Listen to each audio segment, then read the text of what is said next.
Well, the Heritage Foundation's point person on election reform says many Democrat elected officials are ignoring the vulnerability of mail-in ballots this election cycle. Here's One America's John Hines with more from Washington.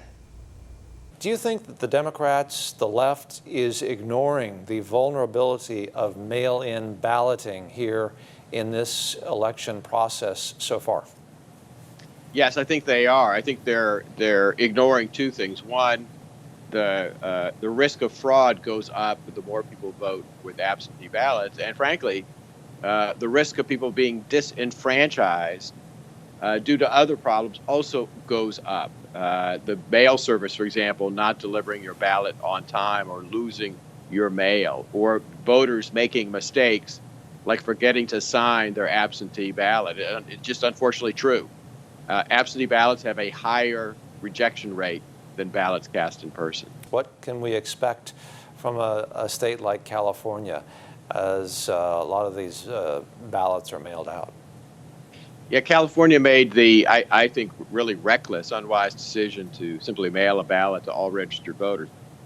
California probably has the worst maintained voter registration list in the entire country. It's so bad that more than a year ago, Judicial Watch actually sued Los Angeles County because they had refused to clean up their voter rolls. Los Angeles finally agreed, if you can believe this, to take 1.5 million voters off the voter roll, people who had moved out or died but had remained on the voter roll. So what's going to happen in California is there are going to be ballots going out and collecting in neighborhoods all over the state. And since they legalized vote harvesting, party activists and campaign staffers will be going through those neighborhoods, I have no doubt, trying to find and collect those ballots.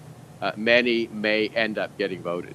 I wanted to ask you, Hans, does voter fraud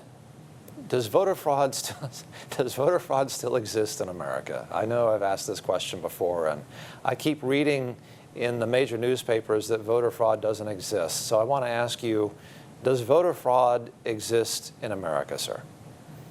Look, just in the last month, 4 individuals were indicted down in Texas in an absentee ballot fraud scheme to have a county commissioner win her race. She was one of the people indicted. She won her race by only 5 votes. Similarly, a Democratic mayoral candidate in Texas has just been arrested for submitting fraudulent absentee ballots for voters. A former Democratic congressman was recently indicted in Philadelphia by the U.S. attorney for paying an election official to stuff the ballot box for his clients who are candidates, and for doing this in multiple elections. I could cite to you numerous other cases that have occurred recently just like that. That tells you, yeah, unfortunately, election fraud still occurs in America. I know you keep a database, a detailed database at the Heritage Foundation of these incidents, and I don't know, is that something that people can, is there a website where they can go to and take a look at that stuff, or? Yeah, it's actually now, John, if you can believe it, the most visited web page on the Heritage website. So it's heritage.org is our webpage. You can easily find our election fraud database there. We have almost 1,300 proven cases.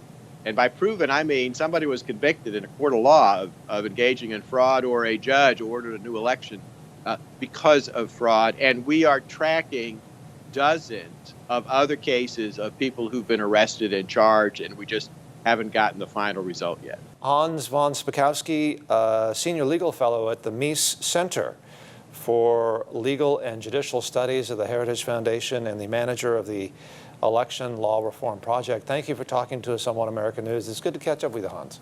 Want to see more videos like this? Click on the link below and subscribe to One American News on YouTube, and call your cable provider and kindly demand that One American News is added to your lineup. Call and subscribe today.